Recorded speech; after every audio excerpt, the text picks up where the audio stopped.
Well, good morning everybody, welcome back to the channel. Motorhoming fun. Just like to wish you all a Merry Christmas and a Happy New Year, everybody. Well, we'll come out for a walk this morning, everybody. As you can see, just explain a little few things what have been happening the last few days and weeks for me in general and that. So yes, we'll explain soon.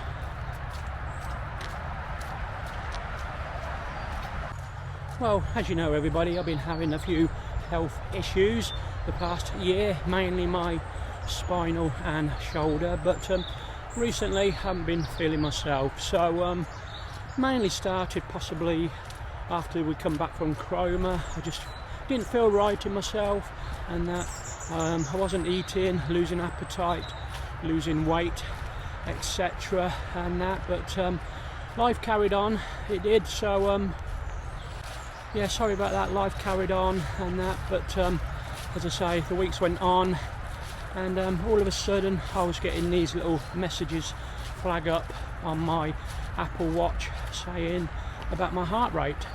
Now, I'd had this increased heart rate for a few weeks and that, didn't do nothing about it. As I say, time and time again it was flagged up on my watch saying heartbeat high and that, but as I say, I just thought I'd getting out of breath walking and that, but obviously there was something serious going on underneath. So this week, as some of you know, sorry about that, got interrupted by people on my walk wanted to say hello, but yeah, we basically left it till the end of this week. I got an appointment to see my spinal surgeon on Saturday. I contacted his secretary for an emergency appointment.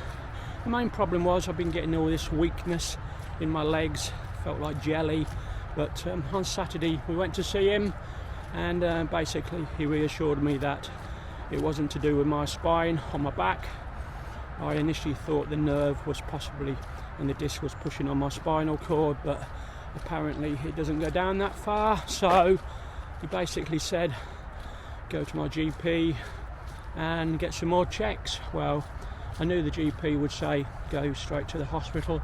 So on Sunday we went to the hospital. We got there quite early, 7:15 in the morning, luckily for me. Right, sorry about that again, interrupted yet again by people I know on my walk. So Sunday we decided we'd go to the A&E. Luckily I got there early. There was just one or two people in the waiting room, which by chance was pretty good for a hospital with doctors on strike as well. So hence the test, guys. First of all, we had some ECG tests. The first one, well, the paper ran out in the machine, so we had to have another one. And we had blood tests and that. We went down to a different department in the hospital, like the coronary care place, I would say. Probably just a check-in room it was. So we went there, went through some more examinations.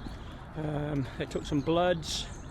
I was advised to go and get a chest x-ray, and we had another ECG again, and in the end we had 3 blood tests.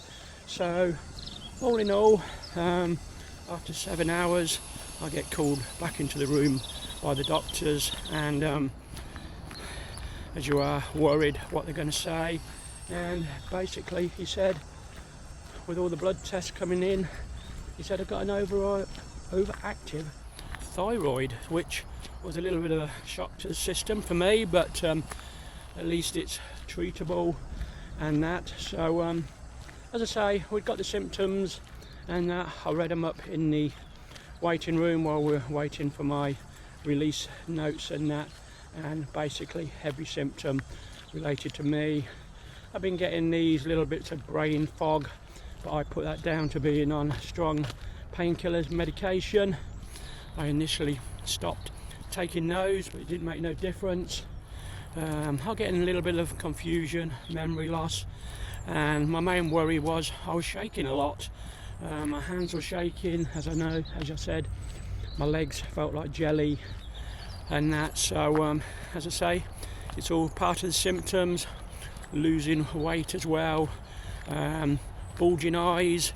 Now, I hadn't really noticed my eyes were bulging, nobody had said to me, but the doctor did remark on it. So hence an overactive thyroid. My heart rate at some points was getting to about 170. It did drop to mainly about 120 when resting. Normally I'm about 60, 66 generally before all this happened and that, but we've been put on some beta blockers now to reduce the heart rate and stop the tremors in my hands and everything.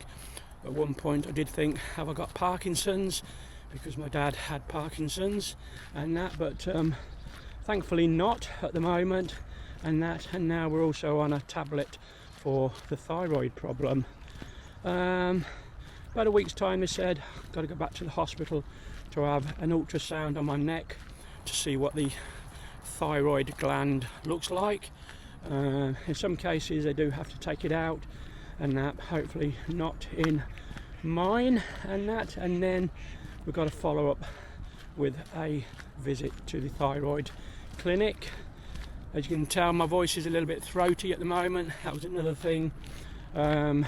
It does affect your voice a little bit. I've been feeling my voice. I said to people, my voice doesn't sound right for about a week or so, but thankfully we're on the road to recovery.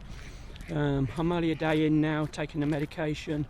I think the heart rate has dropped a little bit, not down to its normal level, and the thyroid tablet is, they do say it can take 3 to 4 weeks to get back to normality again. So as I say, we've only taken 2 at the moment and I can't say I've felt any benefit at the moment. So that's a little update, everybody. No news on the back surgery or the shoulder surgery. I'm still expecting the shoulder to come first and that, then the back spine one to follow up.